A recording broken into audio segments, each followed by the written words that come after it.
Piecemeal distribution of cash में आज ये हमारा सेकंड एग्जांपल है। ये एक एग्जामिनेशन क्वेश्चंस है। यहाँ पर A B and C were partners sharing profits and losses in the ratio 2:1. They decided to dissolve the business on 31st December 2015, on which date their balance sheet was as follows. तो ये balance sheet इनका दिया हुआ है। Assets में cash, debtor, stock, plant and machinery और land and building. ये जो बैलेंस शीट में एसेट साइड है, इसमें से मेनली हमारे काम का पीसमिल डिस्ट्रीब्यूशन में कैश है। ये जो चार अदर एसेट्स है, debtor, stock, plant and machinery और लैंड एंड बिल्डिंग, इससे जो रियलाइज अमाउंट है वो हम डिस्ट्रीब्यूट करेंगे। लाइबिलिटीज़ में कैपिटल बैलेंसेस हैं ए, बी और सी का। जनरल रिजर्व है जो पार्टनर्स में डिस्ट्रीब्यूट करना पड़ेगा। तो ये जो जनरल रिजर्व है, ये डिस्ट्रीब्यूट करने के लिए उनका profit sharing ratio which is 2:1 ये यूज़ करेंगे और डिस्ट्रीब्यूट करेंगे सबसे पहले। देन इनकम टैक्स का पेमेंट करेंगे प्रायोरिटी के हिसाब से। प्रेफरेंशियल क्रेडिटर है आउटसाइडर। उसके बाद क्रेडिटर और बिल पेबल को साथ में पे करना पड़ेगा, इसमें किसी को भी प्रायोरिटी नहीं होगी। इसके बाद यहाँ पर जो बैलेंस शीट के नीचे इन्फॉर्मेशन दी हुई है, उसमें उसने कहा है assets were realised on piecemeal as follows, जिसमें 4 मरतबा ये पैसा रियलाइज हुआ है। 1 जनवरी 2016 को 15,000, 31 जनवरी 2016 को 2,11,000, 20 फरवरी को 82,000 एंड 31 मार्च को 58,000 रुपीज़। तो 4 ये इंस्टॉलमेंट्स दिए हुए हैं जो ये एसेट्स बेच कर ही आया है और ये हमें डिस्ट्रीब्यूट कर बताना है। सबसे पहले अवेलेबल कैश एंड देन ये डिस्ट्रीब्यूशंस हम करेंगे। It was agreed that the cash should be distributed as and when realise. तो जब और जैसे पैसा आएगा we have to distribute that cash, हमको वो कैश को डिस्ट्रीब्यूट करना पड़ेगा। Dissolution expenses were provided, originally provided for an estimated amount of ₹5,000। तो डिसोल्यूशन एक्सपेंसेस जो है 5,000 रुपीज़, ये हमें सबसे पहले कीप असाइड करना पड़ेगा for dissolution expenses. Realisation expense भी आप इसको कह सकते हो। But the actual amount spend ₹4,000 on 31 March 2016। तो एक्चुअल जो खर्चा हुआ वो 4,000 रुपया हुआ और लास्ट इंस्टॉलमेंट में उसको एडजस्ट करेंगे। तो पहले तो कीप असाइड 5,000 करेंगे, बाद में फिर वो 4,000 अगर एक्सपेंस हुआ है तो लास्ट इंस्टॉलमेंट में 1,000 रुपीज़ ऐड कर और फिर उसको डिस्ट्रीब्यूट करेंगे। तो ये आज का एग्जाम्पल है जिसमें 2 चीज़ें हमको प्रिपेयर करनी है। उसने कहा है prepare first statement showing surplus capital and second statement showing distribution of cash. तो ऐसे 2 स्टेटमेंट्स हमको प्रिपेयर करने हैं। इससे पहले वाले भी एग्जाम्पल में हमने यही प्रिपेयर किया था। तो अब देखते हैं कि वो 2 स्टेटमेंट्स कैसे प्रिपेयर करेंगे। सो इस तरह से ये स्टेटमेंट हम प्रिपेयर करेंगे। Statement showing surplus capital. तो ये जो स्टेटमेंट ऑफ सरप्लस कैपिटल सबसे पहले हमको प्रिपेयर करना पड़ेगा, जिसमें हम पार्टनर्स में जो कैश डिस्ट्रीब्यूट करेंगे उसके लिए हम ये टेबल प्रिपेयर करते हैं कि पार्टनर्स में पहले किनको और बाद में किनको पे होगा। तो यहाँ पर सबसे पहले कैपिटल के बैलेंसेस रिकॉर्ड कर लेते हैं बैलेंस शीट से। तो कैपिटल बैलेंस है ए का 1 लाख रुपीज़, बी का है 55,000 और सी का है 25,000। तो ये 1 लाख 55,000 एंड 25,000 ये इनके कैपिटल बैलेंसेस थे। जनरल रिजर्व था, जनरल रिजर्व टोटल 20,000 रुपीज़ का, ये जनरल रिजर्व यहाँ पर दिख रहा है बैलेंस शीट में। सो जनरल रिजर्व था 20,000 रुपीज़ का। इस जनरल रिजर्व को डिस्ट्रीब्यूट करेंगे तो 20,000 टोटल रिजर्व, टोटल हिस्से 4, तो 5,000 रुपये एक हिस्सा। 2 हिस्सों के लिए इट विल बी 10,000, एक हिस्से के लिए इट विल बी 5, एक हिस्से के लिए इट विल बी 5। तो इस तरह से ये जनरल रिजर्व डिस्ट्रीब्यूट किया। अब ये कैपिटल में ऐड करने के बाद इनका जो नेट कैपिटल है, तो ए का कैपिटल है 1,10,000, बी का कैपिटल है 60,000 और सी का कैपिटल है 30। ये इनके एक्चुअल कैपिटल बैलेंसेस हैं जो हमें पे करने हैं। अब वो स्टेप्स जो है वो फिक्स है। यहाँ पर हमें ये फाइंड आउट करना है कि किसने एक हिस्से के लिए सबसे कम इन्वेस्ट किया हुआ है, जिसके लिए हम सबसे पहले अब उनका प्रॉफिट शेयरिंग रेशियो रिकॉर्ड करेंगे विच इज़ 2:1:1। ये उनका प्रॉफिट शेयरिंग रेशियो है। उसके बाद उनके यूनिट कैपिटल, यानी कैपिटल को उनके रेशियो से डिवाइड करेंगे। Capital divided by ratio, that it will B give us unit capital. तो ये हमें यूनिट कैपिटल देगा। तो 1,10,000 divided by 2 will be 55,000, 60,000 divided by 1 will be 60,000 and 30,000 divided by 1 will be 30,000। तो इस तरह से ये इनके कैपिटल्स हैं। नाउ यहाँ पर सबसे मेन चीज़ जो हमें याद रखनी है कि सबसे कम अमाउंट जिसने इन्वेस्ट किया हुआ है, तो ये सबसे कम इन्वेस्टेड अमाउंट है 30,000 रुपया सी का। इसको बेस बनाएंगे और दूसरे जितने भी पार्टनर्स हैं उनके कैपिटल्स वैसे बनाएंगे। तो एक हिस्से के लिए 30,000 ही इन्वेस्ट करना चाहिए सी को, एक हिस्से के लिए बी को भी 30,000 ही इन्वेस्ट करना चाहिए। जबकि एक हिस्से के लिए ए को इन्वेस्ट करना चाहिए, दो हिस्सों के लिए ए को इन्वेस्ट करना चाहिए 60,000, एक हिस्से के लिए 30, दो हिस्सों के लिए 60,000। इस तरह से ये इन्वेस्टमेंट होना चाहिए। नाउ इन दोनों को कंपेयर करना है, ये वो अमाउंट है जो उनको लगाने चाहिए थे और ये वो अमाउंट है जो उन्होंने इन्वेस्ट किए हुए हैं। तो ये जो कैपिटल था उनका एक्चुअल, उसमें से ये उनका प्रोपोर्शनेट कैपिटल लेस करेंगे और इनका सरप्लस फाइंड आउट करेंगे। तो 1,10,000 minus 60,000 will be 50,000, 60,000 minus 30,000 will be 30,000, ये 60 माइनस 30 विल बी 30,000। इस तरह से ये स्टेप सिर्फ ये चेक करने के लिए कि किसको बेस लेना है। मेन जो है वो ये वैल्यू और ये वैल्यू है। नाउ अब यहाँ पर फिर दो पार्टनर्स हैं, इन दोनों में अब कंपैरिजन करेंगे और फाइंड आउट करेंगे वो एक पार्टनर जिसने सबसे ज़्यादा इस फर्म में इन्वेस्ट किया हुआ है और उसको सबसे पहले पे ऑफ करेंगे। तो फिर से अब ए और बी का रेशो हम यहाँ पर रिकॉर्ड करेंगे। तो ए का रेशो है 2, बी का रेशो है 1। इस तरह से ये रेशोज़ रिकॉर्ड करने के बाद अब इनके यूनिट कैपिटल को रेशो से डिवाइड करेंगे। यूनिट कैपिटल फाइंड आउट करने के लिए same 50,000 divided by 2 will be 25,000, 30,000 divided by 1 will be 30,000। इस तरह से ये अमाउंट्स इनके बेस कैपिटल, ये यूनिट कैपिटल बने। अब इसमें से फिर जिसने सबसे कम इन्वेस्ट किया हुआ है ये 25,000, इसको बेस बनाएंगे। तो एक हिस्से के लिए बी को इन्वेस्ट करना चाहिए था 25 और दो हिस्सों के लिए ए को इन्वेस्ट करना चाहिए 50। फिर ये इस बैलेंस से, सरप्लस से इसको कंपेयर करेंगे। तो सरप्लस से कंपेयर करने के बाद पता चलेगा कि भाई इनका कितना इन्वेस्टेड अमाउंट है। सो एब्सोल्यूट सरप्लस बच रहा है बी का, क्योंकि 30 माइनस 25 विल बी 5,000 और 50 माइनस 50 विल बी नील। इस तरह से तो ये जो फर्स्ट है 50,000, ये फर्स्ट स्टेप में एब्सोल्यूट सरप्लस का बी को पे होगा। फिर उसके बाद अगर इतना अवेलेबल कैश है कि इसको 50 और 25 75,000 पे कर सके तो ठीक, अदरवाइज रेशो में देंगे 2:1 में। और फिर तो ये पार्टनर्स अपने रेशो में आ जाएंगे 60-30-30 या 2:1:1, इस तरह से ये डिस्ट्रीब्यूशन होगा। अब इसको रीचेक कर लेते हैं। इसको 30,000 पे करना है, लास्ट स्टेप में मिलेगा। इसको 60,000 पे करना है, फर्स्ट स्टेप में 5, सेकंड स्टेप में 25, 30 हो गया, और थर्ड स्टेप में 30। इस तरह से 60,000 पे होगा। और ए का जो कैपिटल है 1,10,000 है, इसको सेकंड स्टेप में 50,000 और लास्ट स्टेप में 60,000। इस तरह से 1,10,000 इसको पे होगा। सो इस तरह से ये टेबल कंप्लीट करने के बाद सेकंड टेबल जो हमें प्रिपेयर करना पड़ेगा वो statement showing distribution of cash का होगा।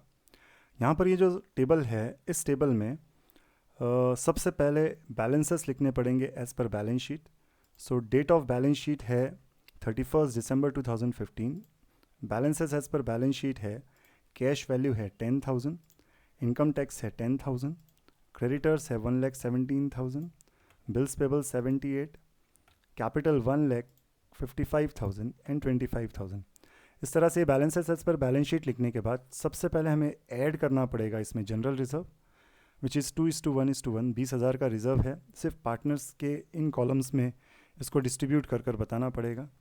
तो ये 10,000, 5,000, 5,000 ऊपर जैसे हमने रिकॉर्ड किया था, सेम वैसा ही ये स्टेप्स है, रिकॉर्डिंग सिस्टम है। अब इसके बाद फिर से एक बार बैलेंस कर लेंगे। तो ये जो बैलेंस है वो सेम है, सिर्फ ये कैपिटल 1, 10, 60 और 30,000 इस तरह से हो जाएगा। सबसे पहला जो अवेलेबल कैश है 10,000 रुपीज़ का, इसमें से हमें कीप असाइड करना था 5,000 रुपीज़। तो ये 5,000 कीप असाइड करेंगे, लेस एस्टिमेटेड डिसोल्यूशन एक्सपेंसेस 5,000। तो ये 5,000 कीप असाइड करने के बाद अब हमारे पास बचा है कैश 5,000 का। नाउ ये जो 5,000 रुपीज़ कैश बचा है, इसमें से सबसे पहले पे करेंगे इनकम टैक्स को, क्योंकि जब तक इनकम टैक्स पे नहीं होता है आगे किसी और का पेमेंट वो नहीं होगा। तो यहाँ पर लिखेंगे less paid to income tax, ये 5,000। ये 5,000 इस कॉलम में भी रिकॉर्ड करेंगे, और जहाँ हमारे पास ये अवेलेबल कैश पूरा हो जाएगा उसका बैलेंस करेंगे।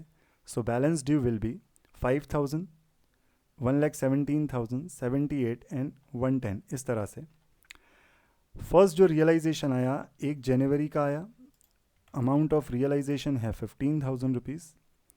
जब तक ये इनकम टैक्स का 5 नहीं पे होता आगे किसी और को पे नहीं करेंगे। So less paid to income tax, ये 5,000 रुपीज़ इस कॉलम में भी लिखेंगे और यहाँ भी रिकॉर्ड करेंगे।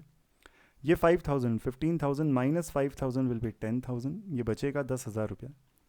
अब ये 10,000 रुपया रिकॉर्ड कर लेने के बाद इसमें सबसे पहले अब हमारे पास इतना अवेलेबल कैश नहीं है, हमको क्रेडिटर का पे करना है 1,17,000 और बिल्स पेबल का पे करना है 78,000। इतना अवेलेबल नहीं है कि इनको पे कर सके, तो इस रेशो में पे करेंगे।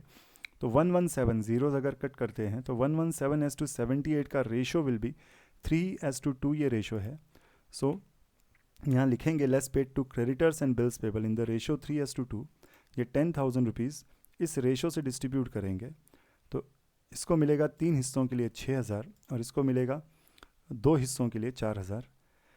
ये अमाउंट तो अब इनकम टैक्स तो नील हो गया. जहाँ पर पैसा पूरा हो जाए, इंस्टॉलमेंट कंप्लीट हो जाए, बैलेंस करना पड़ेगा. सो ये बैलेंस ड्यू है 1,17,000 minus 6,000 will be 1,11,000. 78,000 minus 4,000 will be 74,000 और कैपिटल बैलेंस तो एज इट इज़ है. नाउ जो अगला इंस्टॉलमेंट आया वो 31 जनवरी का आया. रियलाइजेशन वैल्यू है 2,11,000 की. Less paid to creditor and bill payable. अब रेशो की ज़रूरत नहीं है क्योंकि अब हमारे पास इतना अवेलेबल कैश है 1,11,000 और 74 विल बी 185 और 1,85,000 हमारे पास अवेलेबल है. सो ये 185 इसको पे करेंगे 1,11,000 और इसको पे करेंगे 74. बराबर उस कॉलम में भी रिकॉर्ड करना है जिनको हम पे करेंगे. तो ये क्रेडिटर बिल पेबल पे कर लेने के बाद अब हमारे पास अवेलेबल कैश है 26,000 रुपीज़ का.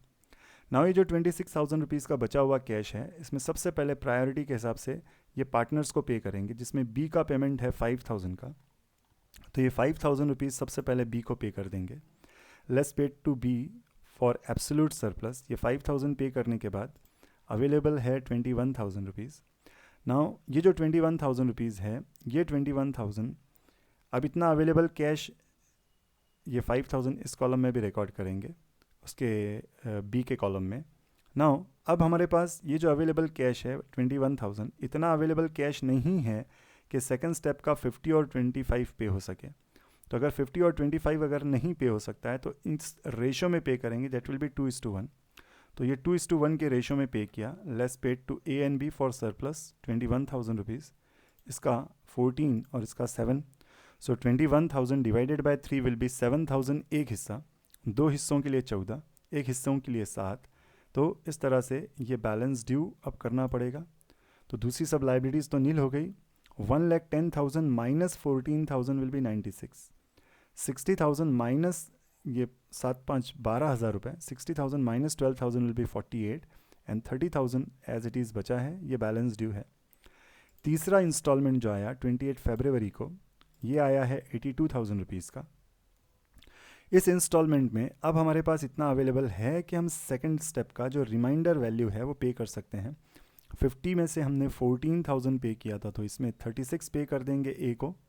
और 25 में से हमने पे किया था 7,000 रुपीज़ तो इसका 18 पे कर देंगे. तो 36 और 18 ये रेशो में है वो पे कर सकते हैं. तो यहाँ पर लिखेंगे less paid to A and B for surplus. अब यहाँ पर रेशो की ज़रूरत नहीं है. 54 टोटल पेमेंट है. 36 और 18 का ये टोटल है 54. तो इस तरह से ये पे कर लेने के बाद अब बैलेंस बचा है 28,000 रुपीज़ का. Now less paid to all partners. अब तो सबको पे करना है. फर्स्ट स्टेप पूरी हो गई है 5,000 की. सेकंड स्टेप पूरी हो गई है. अब थर्ड स्टेप में इतना अवेलेबल कैश नहीं है कि 1,20,000 पे कर सके. 60 30 30. तो अब इसको रेशो में पे करते जाएंगे 2:1 के रेशो से. तो now less paid to all partners in ratio 2:1. 28 divided by 4 will be 7,000 एक हिस्सा.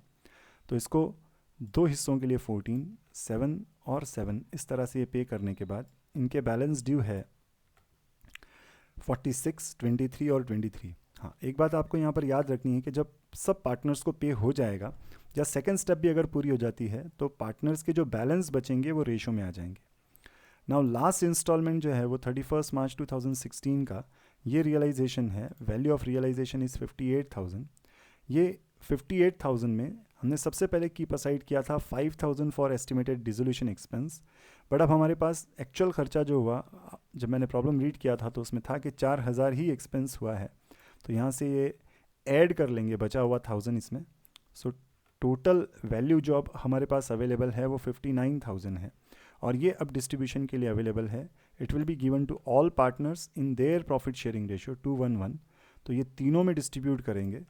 29,500, 14,750, 14,750. तो 59,000 को अगर 4 से डिवाइड करते हैं देन इट विल बी 14,750 एक हिस्सा, 2 हिस्सों के लिए 29,500.